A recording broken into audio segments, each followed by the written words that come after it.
మేడారం సమ్మక్క సారక్క జాతరకు 236 కోట్లతో master plan సిద్ధమైంది.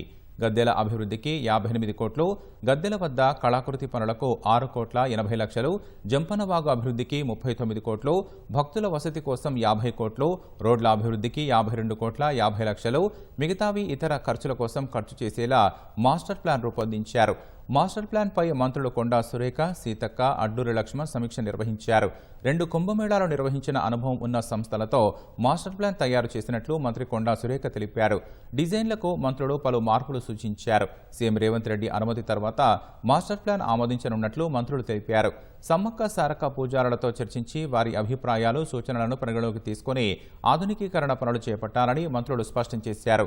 అమ్మవారి గద్దల ఎత్తు పెంచాలని, పూజారులు సూచన మేరకు డిజైన్లు మార్చాలని సూచించారు. సమ్మక్క, సారలమ్మ, పగిడిద్దరాజు, గోవిందరాజుల గద్దెలు ఒకే వరుసలో ఉండేలా ఏర్పాటు చేయాలని ఆదేశించారు. మేడారం జాతర కోసం ప్రభుత్వం ఇప్పటికే 150 కోట్లు కేటాయించిందని, ఇతర శాఖల నుంచి మరిన్ని నిధులు కేటాయించనున్నట్లు మంత్రి కొండా సురేఖ తెలిపారు. రద్దీ నిర్వహణపై ప్రత్యేక జాగ్రత్తలు తీసుకోవాలని మంత్రి అడ్లూరి లక్ష్మణ్ సూచించారు.